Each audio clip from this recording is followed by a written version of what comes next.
I spent a lot of time with my dad in the garage, working on cars, which I adored, and we spent just a lot of hours in the garage together and good times, and making helping with the Model T Roadsters and my first Mustang, and lots of hours together.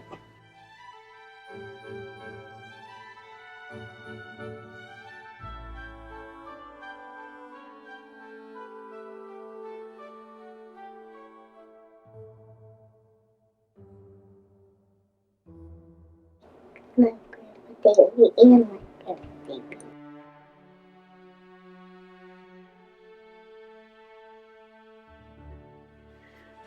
And the big truck stuff is probably because of Dad. Dad worked with Donnie and his sons, and I won't forget Dad brought home this big dump truck, and it was super loud. It was like it didn't have a muffler or exhaust underneath it, so you can imagine how loud it was. And I honestly think they thought I was going to be scared of it. I was the opposite. This is so cool. It was an older looking dump truck. And I remember Dad giving me a ride, taking me with him, I was in heaven. It's like, this is what I'm going to do when I grow up. Drive a dump truck.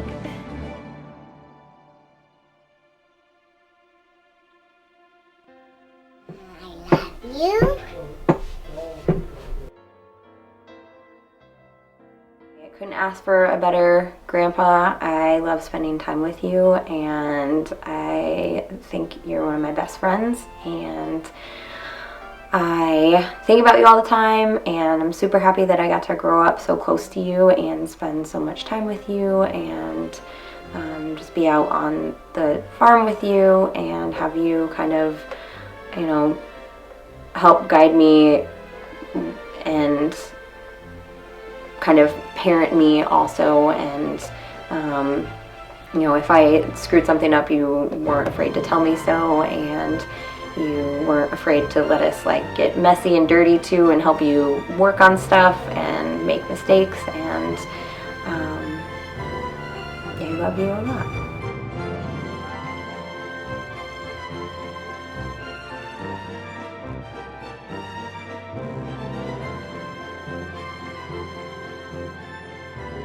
I love you, Grandpa Davy.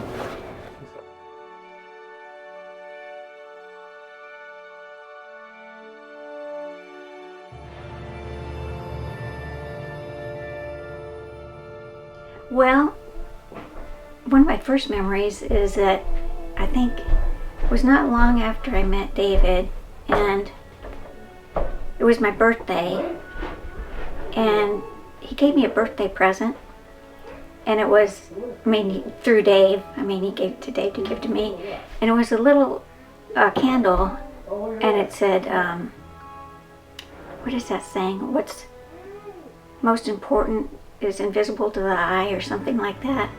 It was about love, and I thought, wow, that's a neat thing. And he teaches the same way. He's got a real charmed area, charmed heart.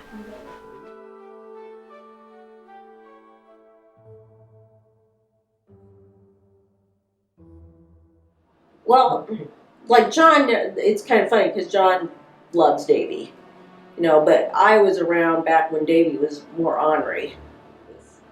He's great. He's great. I love Davy. And I love his stories. I'm thankful every day that I've met them. They're always in my prayers.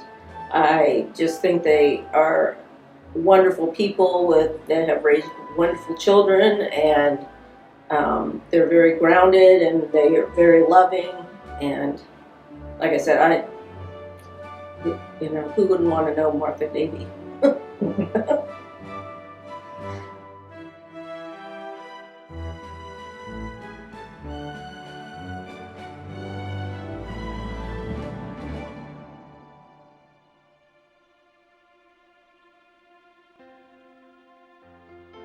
He's witty and stubborn, and I think he's funny. If I could be a fly on the wall at their house, But yeah, I think he's funny. But he's very loving and but also very stubborn. He's got the Davison stubbornness, which is like my dad. Well, he knows I love him, and I would just tell him I love him, and I hope that in everything I've done and said and up to this point, he just knows and feels that I love him. Like I hope that he doesn't have any question or doubt about it.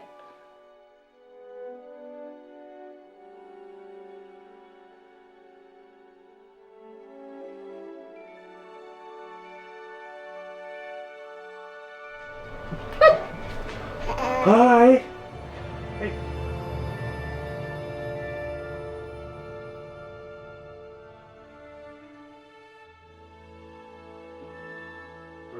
Yeah, all the cars he's redone and body work and helped me with some body work, and I was messing around the garage, around the house. No, No, I like them. I like the family. like the parties they throw out here. Yep, good parties, food.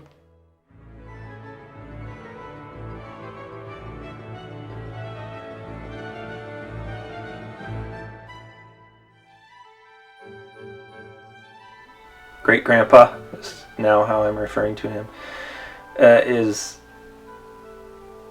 He's always seemed very appreciative of Grandma Marty, his wife.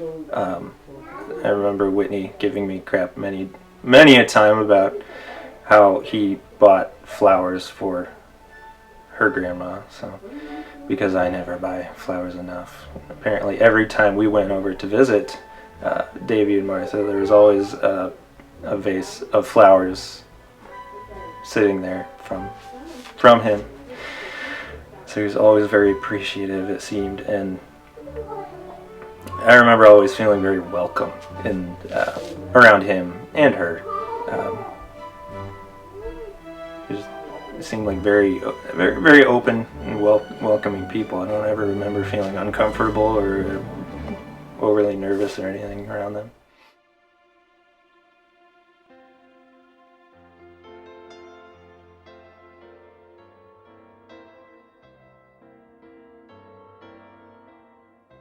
I met Davy and Martha when Gwen and I were still just dating, and it was Christmas time, and we went over to David and June's house, and they didn't know me from Adam, and we had Christmas and everything, and I just got to know Davy that way.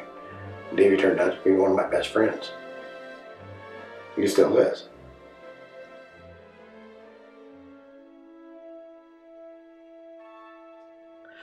I'd say high school, and walking down the steps on the first floor of the old Tech High, and he sort of tripped. And I looked at him and he looked at me, and I guess that's kind of where it began. We didn't really date right away. We just kind of were friends for a while because both of us kind of had friends. And so, What kind of friends? Well, I was pretty young. I was 16 in high school when I first seen him. I think the first time we dated was we went to his mother's house, him and his mother's house, and we had supper. I had supper with him and his mother, and it kind of started there. Then we started dating a little, and let's see, we dated about almost 2 years off and on, and probably the last year of high school, we knew what we were probably going to get married when we got out of school and stuff.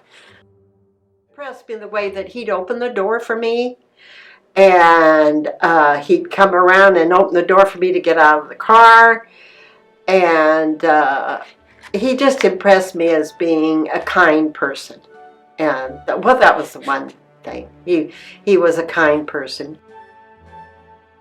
trip was our honeymoon, and we went to Colorado and went up Pikes Peak in my stepfather's pink Cadillac. And we had a real good time there. It was beautiful there. And that was our first trip together, was up the Colorado mountains. We enjoyed that one trip together. I was real happy because I hadn't been too many places as a young girl. Loved his children a lot. He'd do anything for the children, and he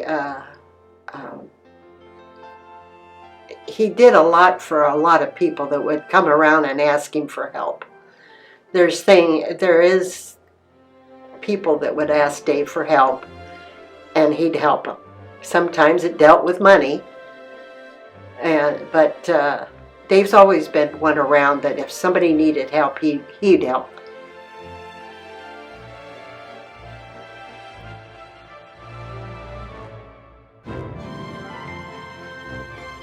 Well, we've been married 57 years. So I think he ought to feel special being married 50-some years.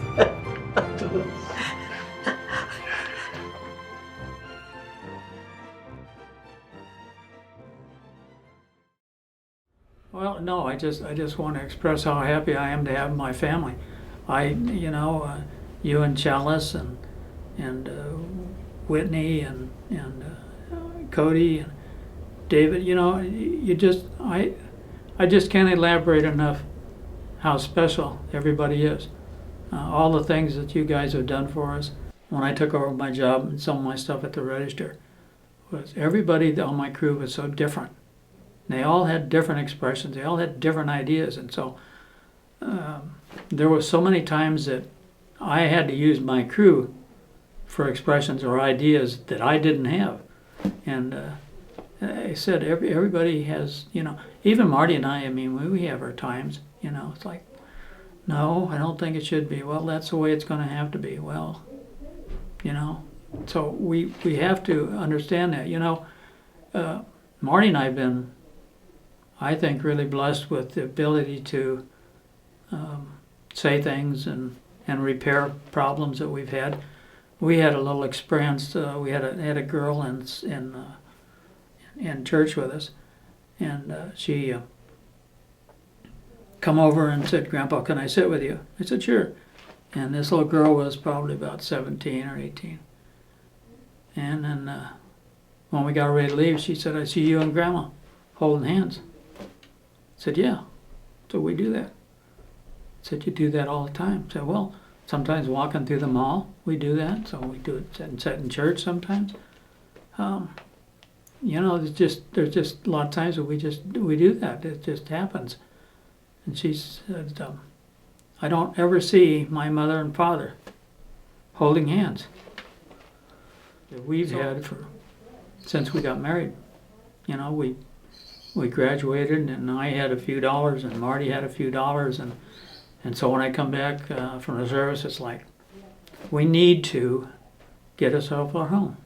You got David is coming, and so, okay. And so we built a home. And so our neighbors around there, we had like 6 couples. And we had a party, I remember it was every 4 weeks or every 6 weeks. Ron and Sherry'd have one, we'd have one, and Connie and Dwight would have one, Don and Rita would have one. And they were just really, really good family type get-togethers. I mean, we had our booze, and sometimes we had a little too much. But they were just all good times, And the kids were always right close,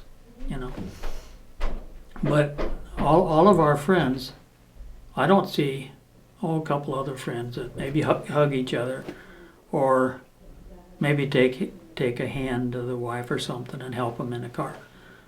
I don't see many people doing what we do. And again, I think Marty has just always been special. And she's working her ass off now, taking care of me. I can't keep my medication straight. I'd probably be dead by now if I was taking care of it. but she takes care of it. She gets it sorted out, and, you know, and there's times that I just can't do anything. You know, I get up and get around, but she's there again. We've had good times together. You know, times I wouldn't trade for anything. When you're in a hospital, you think about things. And again, I think I laying there thinking about my family, and you think about is everything going to work out? Is one of them dumb doctors going to make a mistake? Is everything going to be okay? And I just, even wanting to be around my family then, it's really difficult when you're confined like that to, I don't know how to say that. You have a tendency to think about things that you don't think about. And again, it seemed to be just all family. Just all family. You know, when I'm around here, I think about different things about the farm. I think about the job I left. I think about this and that. But sometimes, you know, you just have special moments to think about the family. And I guess I'm just so lucky to have everybody I got, you know. And like I said, David just does so much for me. And Janice is unbelievable, the things she does. And she's always there to give me a hug. And David and Melody and you and Chalice and Whitney.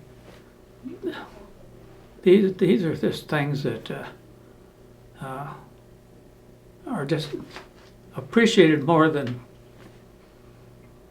anything. I just I guess I don't know how to say it without getting too emotional, but the kids are just so special. My family is just so special. I've done a few things, you know, that maybe wasn't quite cricket, or, you know, David and I have had some words, and Melody and I have had some words, but again, that's, I want to say probably 80% of it would be my fault, but everything always works out. I mean, I've always had hugs from my kids and my family, and that just makes my world spin really good, you know. So really just, I don't know. I guess the family is the part that I elaborate on, and I'll just bet you Marty does the same thing.